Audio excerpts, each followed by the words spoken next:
Muy bien, Bismillahirrahmanirrahim. Entonces, lo que podemos hacer es que mientras van llegando, podemos empezar de todas formas, pero primero responderé cualquier pregunta y luego continuaré desde donde me quedé en la introducción al Islam. Adelante, creo que estabas haciendo algunas preguntas cuando entré aquí. Cualquier pregunta sobre lo que observaron ahí, el sermón o algo relacionado con la oración, sí. ¿Los niños normalmente suben con las mujeres o había algunos abajo con los hombres? Bien, entonces la pregunta es, ¿qué pasa con los niños? ¿Suben con las mujeres o se quedan abajo? Depende de la edad, por cierto. Como niño de 12 o 13 años, se preferiría que estuviera con sus papás y los hombres. Si son pequeños como mi hijo de primer grado suele rezar con mi esposa. Sí, solo depende de la edad. Bien, pregunta. Hubo algunas preguntas. Preguntaban por qué todos tienen que rezar hombro con hombro. Está bien, eso suena bien y todas son buenas preguntas. Así que la primera pregunta fue sobre la oración en sí, la forma en que rezamos. Así que es muy importante que la forma en que nosotros, los musulmanes, rezamos es siguiendo cómo rezaba el profeta Muhammad, la paz sea con él. Y él fue enseñado por Dios mismo a través del ángel Gabriel. El ángel Gabriel vino como humano y enseñó a Muhammad, la paz sea con él, a rezar. Al rezar influyen las acciones, movimientos, recitación y la forma de orar en grupo. Así que todo eso ya ha sido enseñado. Entonces, solo estamos siguiendo la forma en que él solía rezar, ¿verdad? Pero solo como una nota al pie, la manera en que estamos rezando, como mencioné antes del almuerzo, es que todos los profetas solían rezar de la misma manera. Te daré 2 o 3 ejemplos de la Biblia. Así que dice en el libro de Génesis, capítulo 17, versículo 3, que cuando llegó la hora de la oración, Abraham fue a un lugar apartado. Allí oró directamente a un solo Dios y se postró en el suelo, exactamente de la misma manera en que has visto orar a los musulmanes. Seguimos eso porque también seguimos a Abraham, la paz sea con él. Sus rituales, acciones, oraciones y sobre todo su fe en la unicidad de Dios. En el libro de Números se habla de que Moisés y su hermano Aarón y su familia, cuando iban al lugar de adoración, oraban exactamente de la misma manera en que nos ves orar a nosotros. Así que cuando se trata de Jesús, a quien consideramos y seguimos, y decimos que es un gran profeta, sabes que un día fue al jardín de Getsemaní. Esto ocurrió antes de que la gente lo persiguiera, por lo que escapó. Él fue a un lugar apartado llamado el jardín de Getsemaní. Allí puso su frente en el suelo y estaba orando a Dios diciendo, «Oh Dios, quita de mí esta copa de muerte, no se haga mi voluntad, sino la tuya». Esto aparece en el Nuevo Testamento, Evangelio de Mateo 26:39. ¿Están cantando en sus servicios? Entonces, en las oraciones que hacemos o en el llamado a la oración, también puede parecer que es canto, pero no decimos que es canto, por cierto. Solo estamos embelleciendo nuestra voz para recitar esos pasajes del Corán y también el llamado a la oración. Así que no tenemos himnos en nuestro servicio. Tenemos las citas o los pasajes del Corán y las alabanzas a Dios. Así que solo recuérdalo de memoria. Sabes, a diferencia de una iglesia cristiana, puede que tengas algunos libros, algunas páginas o algo frente a ti que miras y lees o de donde cantas.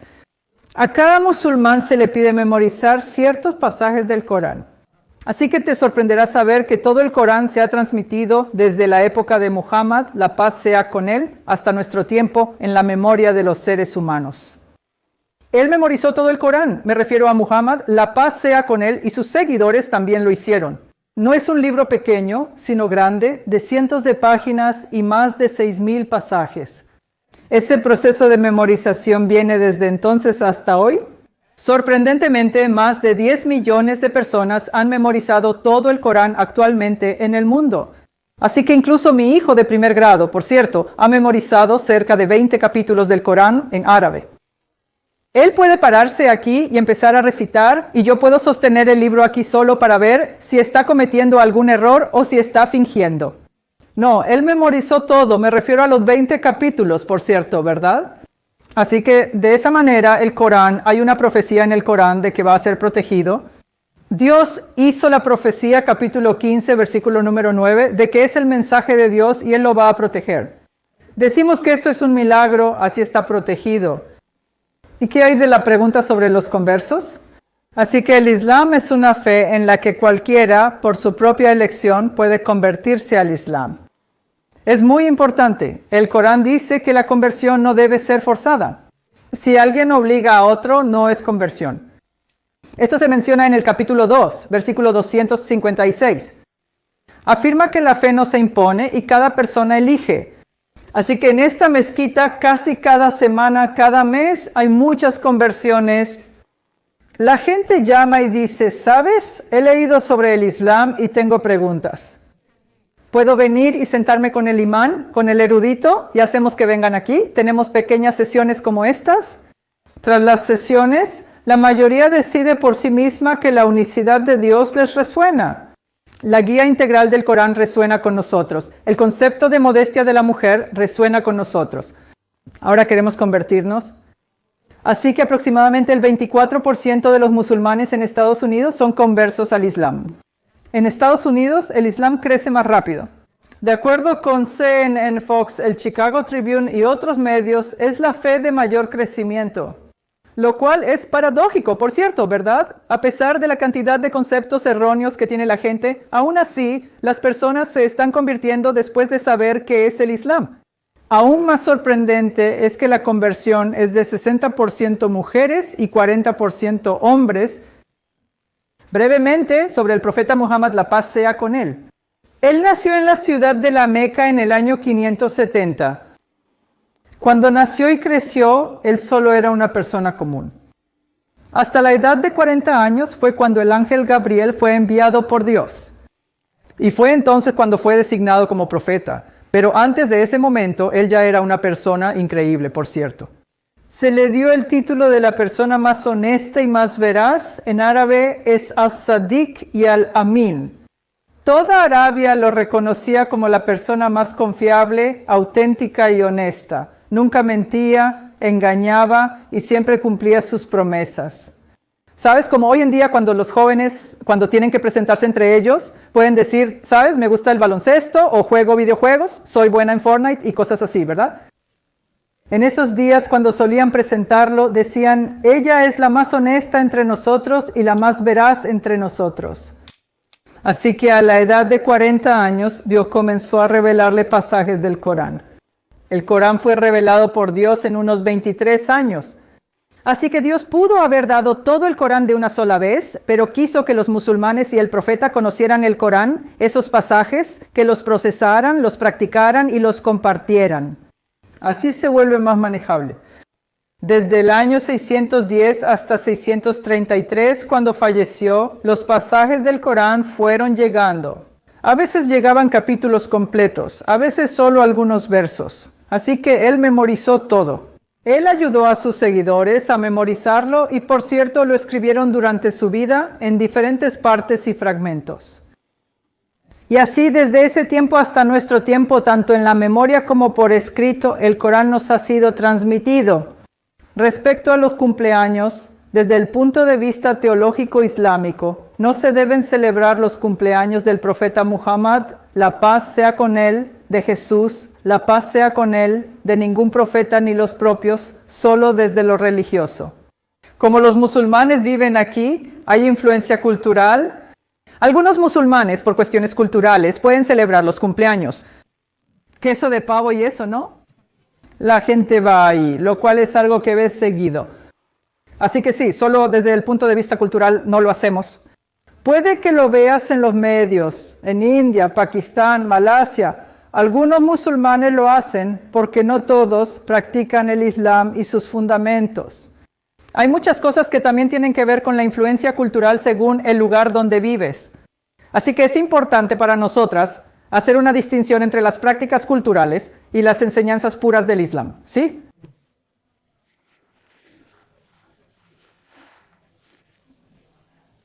Claro. Entonces, de nuevo, solo como seguimiento sobre las celebraciones, las musulmanas celebran 2 días importantes. Entonces, el primer día llega justo después de los 29 o 30 días de ayuno.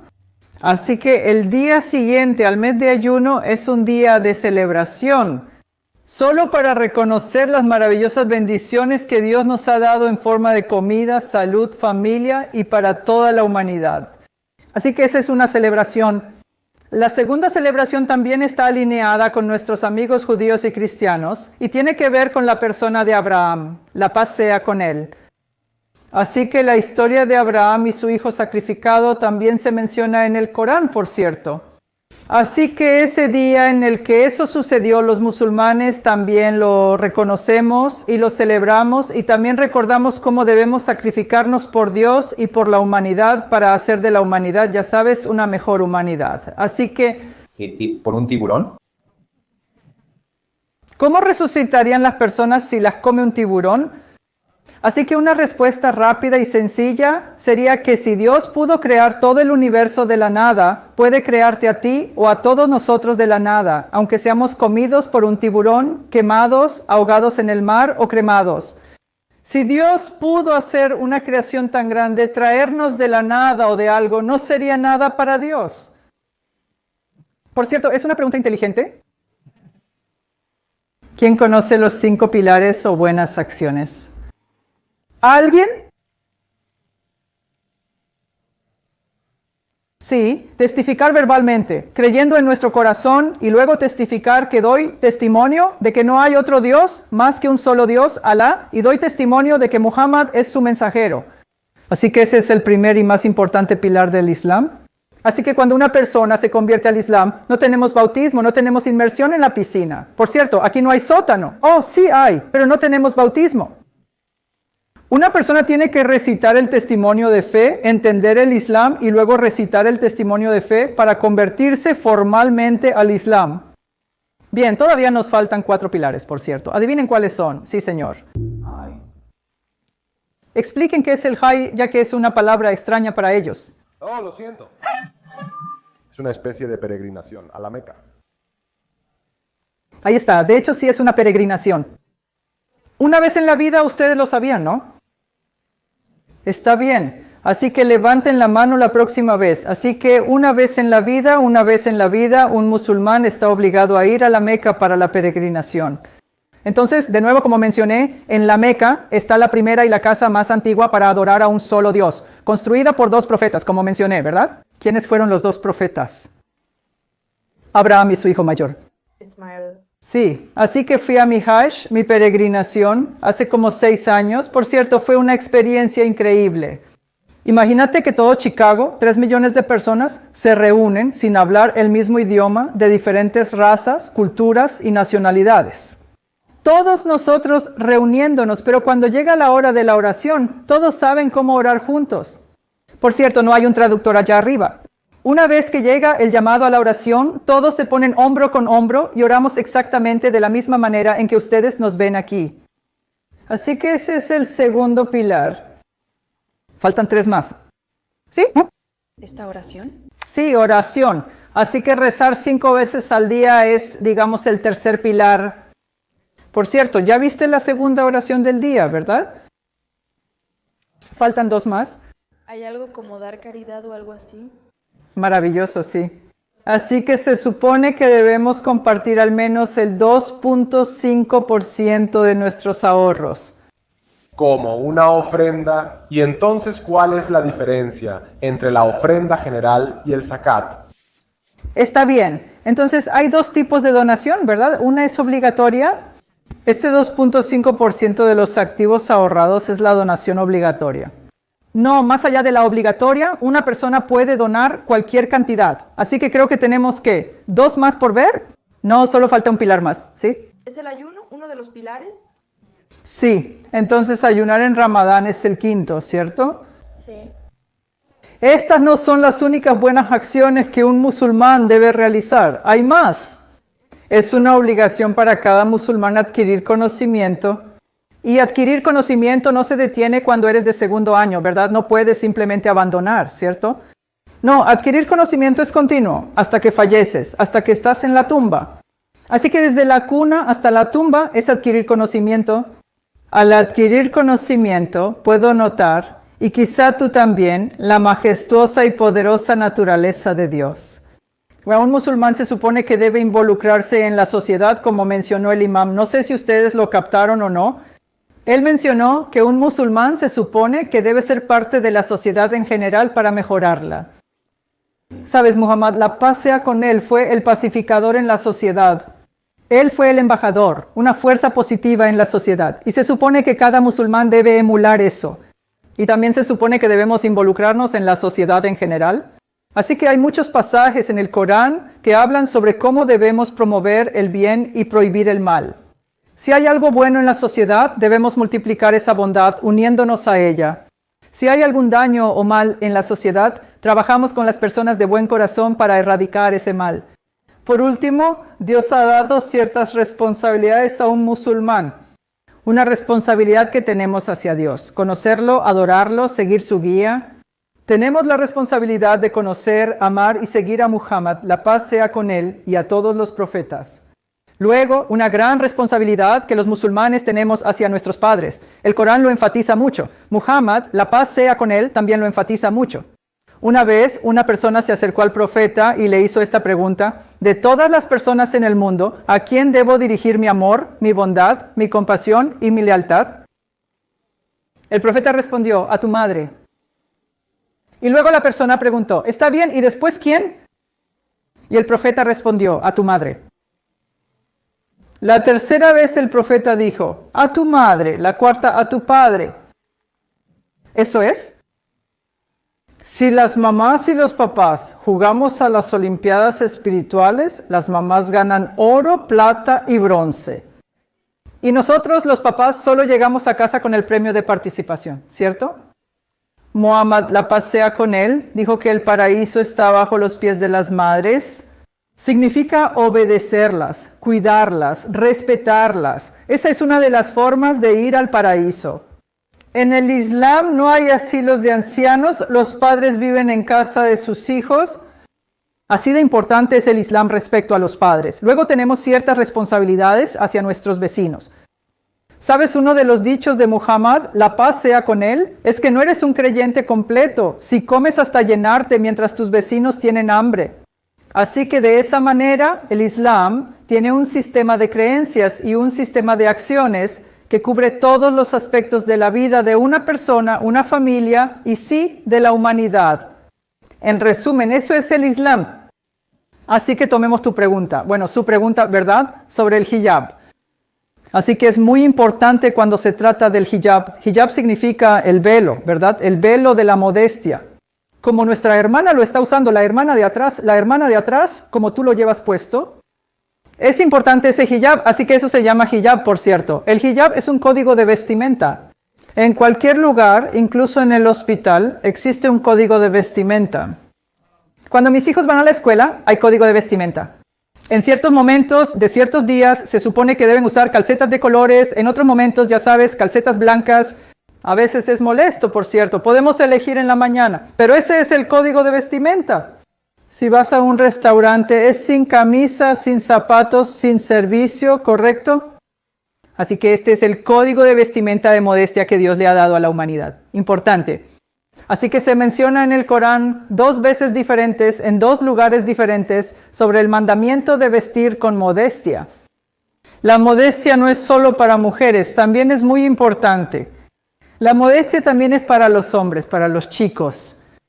Así que como hombre no puedo usar ropa transparente o ajustada.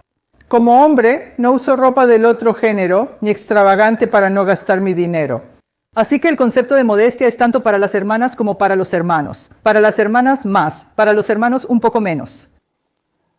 La cuarta cosa es que la modestia es un concepto holístico, no solo sobre lo que usamos, sino también sobre la mentalidad. ¿Sabes, Muhammad? La paz sea con él, dijo. Cuando habla sobre la lengua, la modestia de la lengua, él dijo que digas algo bueno o permanezcas en silencio. ¿Cuántos matrimonios se pueden salvar, verdad? Hablo en serio, los hermanos. La gente se emociona, dicen cosas y luego se arrepienten. Es importante la modestia visual. No debemos mirar o desear a otras personas. La modestia de nuestros oídos, la modestia de nuestras acciones. Así que es un concepto integral. Es tanto para hombres como para mujeres. Pero algunas personas pueden tener la idea equivocada de que las mujeres son obligadas a usar el hijab por el esposo, por los padres, por los hijos, por los hermanos. Ese no es el caso. Las hermanas que usan hijab lo hacen para complacer al Creador. Realmente importante. Incluso en la fe judía y cristiana, quizá lo sepan por su trasfondo, las mujeres judías que siguen las enseñanzas deben cubrirse el cabello al casarse y no pueden mostrarlo. Eso es parte de las enseñanzas judías. Incluso para las hermanas cristianas. Dicen 1 Corintios 11, 5, 6. Este es el Nuevo Testamento, que especialmente cuando las mujeres cristianas van a la iglesia, es una obligación para ellas cubrirse. El Islam no es la única ni la primera fe. La modestia también existe en otras religiones. Pero por último, pero no menos importante, es realmente importante. El concepto de modestia o el cubrirse y el hijab no es un obstáculo para que las mujeres musulmanas le muestren al mundo quiénes son. Ellas quieren ser reconocidas por su espiritualidad, por sus talentos, por su personalidad y no ser cosificadas. A veces, ya sabes, algunas culturas cosifican a las personas, así que la modestia es un concepto holístico tanto para hombres como para mujeres. Y decimos que si la sociedad lo respeta, la sociedad sería casta, armoniosa y justa. Y eso es el hijab. ¿Alguna pregunta? Me extendí un poco porque según Estados Unidos de America Today, la mayor idea errónea de nuestros amigos no musulmanes es sobre las mujeres en el Islam. Sí. Entonces, sobre el hijab, ¿hay una edad específica en la que ellas tienen que, o sea, en la que las niñas deben empezar a usarlo o algo así? ¿O simplemente empiezan a usarlo? Está bien. Cualquier cosa se vuelve obligatoria para los musulmanes a partir de la pubertad. Incluso cuando rezamos 5 veces al día, animamos a nuestros hijos a rezar con nosotros. Obviamente deben acostumbrarse a ello. Mi hijo de 7 años ayunó los 30 días el año pasado. Quiero decir, él no tiene que hacerlo, pero lo hizo. Y nosotros, lo animamos hasta cierto punto, pero él quiso hacerlo por sí mismo. Pero no se vuelve obligatorio hasta que llegan a la edad de la pubertad. Sí.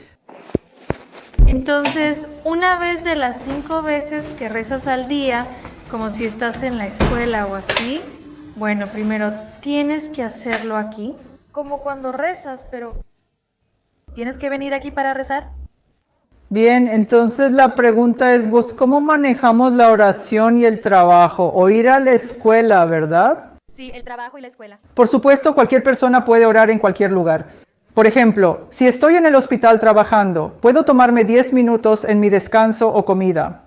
Puedo ir a mi oficina, a algún lugar limpio y agradable, y ahí puedo orar. Supongamos que si estoy... Sí, porque todos tenemos descansos durante el día, ¿verdad? Incluso como estudiante tienes descansos. Una persona que va a cualquier trabajo también tiene un descanso. Supongamos que si estoy manejando de aquí a Ohio y llega la hora de la oración, simplemente me detendré, iré al área de descanso y rezaré ahí. Venir a la mezquita y rezar tiene 27 veces más puntos de bonificación, más recompensa. Si la persona no puede venir, puede rezar donde sea y recibirá la recompensa. Lo más importante es que es una obligación y deben rezar. ¿Cuáles son los horarios? ¿Cuáles son los horarios para la oración? Bien, entonces la primera oración es antes del amanecer. Entonces, el amanecer hoy en día es como a las 6:25, más o menos a esa hora. Entonces, antes de esa hora, estos horarios no son tiempos exactos, son como periodos de tiempo. Estos son los intervalos de tiempo. La primera oración termina al atardecer, pero comienza aproximadamente 1 hora y media antes del atardecer.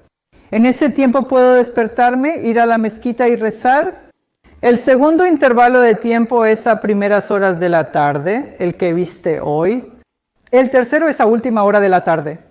El cuarto es justo después del atardecer y el quinto cuando ya oscurece.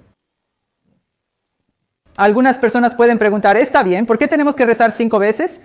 Entonces, la analogía que doy es, sabes, tenemos que comer cierta cantidad de veces al día para nutrir nuestro cuerpo. Oramos varias veces al día, como Dios ordenó, para nutrir nuestra alma. Descansamos del estrés, los estudios y el trabajo y nos conectamos con Dios. Esta es una forma de recargarnos y darnos cuenta de que hay un Dios. Tenemos un propósito superior. Todas las cosas que hacemos deben alinearse para agradarle a Él y seguir su guía. ¿Dirías que hay castigos o algo así si, por ejemplo, te pierdes las oraciones o dirías que eso es solo el juicio de Dios? Bien, entonces, ¿qué pasa si una persona se pierde la oración? No se supone que debamos perdernos las oraciones intencionalmente. Entonces, por ejemplo, supongamos que me quedé dormida y no hice la oración de la mañana. Cuando me despierte, tengo que lavarme rápidamente y orar, y también tengo que arrepentirme ante Dios. Entonces, cuando hablamos del concepto de perdón en el Islam, es así, ¿verdad? Hay 4 o 5 pasos que una persona debe seguir para ser perdonada. Primero que nada, necesitamos reconocer que hemos cometido ese error. También debemos arrepentirnos sinceramente ante Dios. Al arrepentirnos ante Dios, no debe haber mediador, ni siquiera Muhammad. Debemos hacerlo directamente ante Dios. Además, debemos comprometernos sinceramente a no repetir ese error. Quiero decir, los seres humanos, ya sabes, siempre estamos cometiendo errores, pero aún así tenemos que tener esa intención. Y por último, pero no menos importante, tenemos que hacer buenas acciones como acciones extra buenas, ¿verdad? El Corán dice en el capítulo 33 y en el capítulo 4, verso 116, que Dios está dispuesto a perdonar todos los pecados. Así que tenemos la esperanza de que incluso cuando cometemos errores, Dios puede perdonarnos. Ese es uno de los nombres de Dios, que Él es perdonador y es un Dios misericordioso. Así que eso contrasta con la fe cristiana en la que alguien muere. Ya sabes, Jesucristo murió por tus pecados o no. En el Islam, el concepto de salvación es que es una responsabilidad personal. En el Corán, capítulo 2, versículo 25, se dice que quien tiene la creencia correcta y hace buenas obras, Dios le garantiza el paraíso eterno. Entonces, todas las oraciones y todo están en árabe, pero los musulmanes que no entienden árabe, ¿leen una versión diferente del Corán en su idioma? ¿O todavía solo lo leen en árabe? Bien, entonces hay 2 tipos de oraciones. Una sería para las 5 veces de adoración. Esas son en árabe. Además de las 5 oraciones en árabe, hay otras que podemos hacer en cualquier idioma. Puedo orar ahora en inglés: oh Dios, trae justicia y paz al mundo. En inglés, ¿verdad? Dios puede entender. Solo las 5 oraciones formales son en árabe. El resto de las oraciones pueden ser en cualquier idioma. Puedo sentarme en el auto antes de conducir y orar a Dios por mi seguridad y la de los demás. Entonces, para aquellas personas que son nuevas en el Islam, tenemos clases en esta mezquita y en muchas otras mezquitas para al menos enseñarles lo básico del Islam y las partes iniciales del Corán que necesitan saber, que necesitan memorizar para que puedan hacer la oración. Solo existe una versión del Corán en árabe, pero tenemos muchas traducciones del Corán para aquellas personas que tal vez no sepan leer y escribir en árabe. Aún así pueden recibir el mensaje principal del Corán en cualquier idioma. Y hay muchas aplicaciones para descargarlas. Entonces, hay un pasaje en el Corán, capítulo 49, versículo número 13, y esto resume todo lo que hemos hecho hoy. Entonces, en este pasaje del Corán, esta es una traducción. Dios se está dirigiendo a la humanidad, y así es como Él se dirige. Entonces Dios dice que, oh humanidad, oh género humano, los he creado de un solo hombre y una sola mujer, y los he hecho naciones, pueblos y tribus para que se conozcan entre ustedes. No es para que se odien, discriminen o tengan prejuicios, sino para que se conozcan. Dios concluye que el mejor entre ustedes es quien es piadoso y tiene buenos modales. Así que espero y rezo para que todos nosotros, así como nos reunimos aquí como hermanos y hermanas en la humanidad, podamos trabajar juntos en la plataforma común que tenemos. Así que podemos, inshallah, erradicar los males y crear sociedades basadas en la justicia, moralidad y paz para todos. Muchas gracias por venir.